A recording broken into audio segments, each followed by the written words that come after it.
Que sont les immunoglobulines? Les immunoglobulines sont une famille de protéines qui font partie du système immunitaire. Renseignez-vous à ce sujet dans la suite de cet article.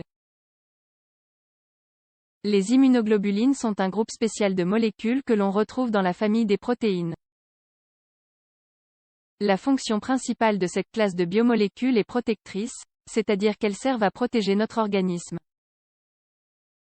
Cette situation se produit habituellement lorsque d'autres êtres vivants sont envahis et reconnus comme des étrangers dans notre monde intérieur. Par exemple, c'est le cas des virus, des bactéries, des cellules qui ne sont pas les nôtres, comme celles d'une greffe, etc. En d'autres termes, ces molécules sont importantes pour le bon fonctionnement du système immunitaire. À quoi servent les immunoglobulines synthétisées? Les immunoglobulines sont également appelées anticorps et leur synthèse dépend de cellules spécialisées qui font partie du système immunitaire.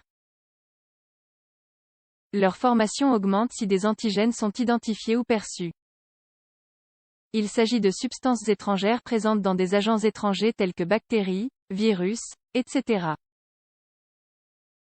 Grâce aux études correspondantes, il a été possible de vérifier que cette protéine plasmatique est synthétisée par les lymphocytes B et par certains plasmocytes.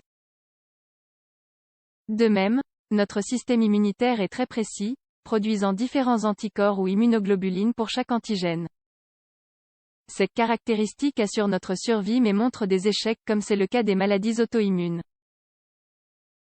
Chez les patients présentant ce type d'altération, les immunoglobulines reconnaissent les propres cellules du patient comme « étrangères ». Elles cherchent ensuite à neutraliser cette menace apparente en détruisant ces cellules saines comme s'il s'agissait d'un agent pathogène. D'autre part, les immunoglobulines ou les anticorps utilisent normalement la circulation sanguine pour se rendre dans une autre région du corps.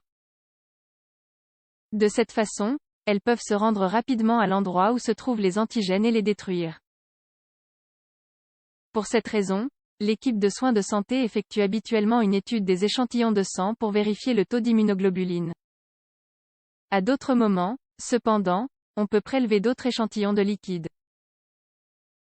Par exemple, la salive ou d'autres substances comme le liquide céphalorachidien. Quels sont les types d'immunoglobulines? En fonction de leurs caractéristiques et fonctions, on peut distinguer plusieurs types d'immunoglobulines ou d'anticorps. Immunoglobuline G ou IgG. C'est le type d'immunoglobuline le plus fréquent. On peut dire qu'elles sont innées et immunisent les bébés dès la naissance. C'est parce qu'elles sont présentes dans le placenta de la mère. Ces anticorps sont ensuite transférés de la mère au bébé en développement. En principe, nous pouvons les trouver dans notre organisme tout au long de notre vie. Elles sont impliquées dans certaines tâches essentielles telles que l'activation des phagocytes, c'est-à-dire qu'elles détruisent les cellules ou les restes en les ingérant. Immunoglobuline M ou IgM. Ces molécules peuvent former une structure circulaire avec jusqu'à 10 sites de liaison, avec antigènes. En règle générale, elles établissent le premier contact avec les antigènes nouvellement identifiés.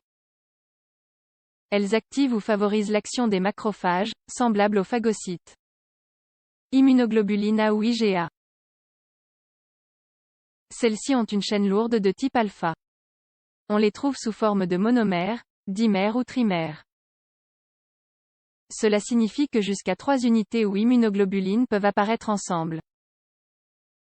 De plus, elles se trouvent dans toutes les sécrétions corporelles qui ont une fonction défensive. Par exemple, dans le lait maternel, le sang, le mucus, les larmes. Immunoglobuline E ou IgE. Cette classe d'anticorps possède une chaîne de type epsilon lourde.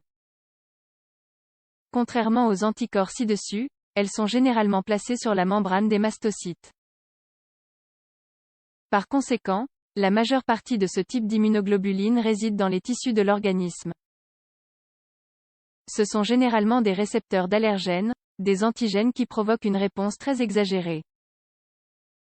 Ce ne sont pas des substances dangereuses en soi, mais notre système immunitaire les reconnaît comme une menace sérieuse. Elles provoquent la rupture du mastocyte et la libération massive d'histamine dans le corps. Immunoglobuline D ou IgD. Ces anticorps sont constitués de chaînes lourdes de type delta. Ils peuvent être identifiés sur la membrane des lymphocytes B. Nous espérons que cet article vous a intéressé et a dissipé certains de vos doutes à ce sujet.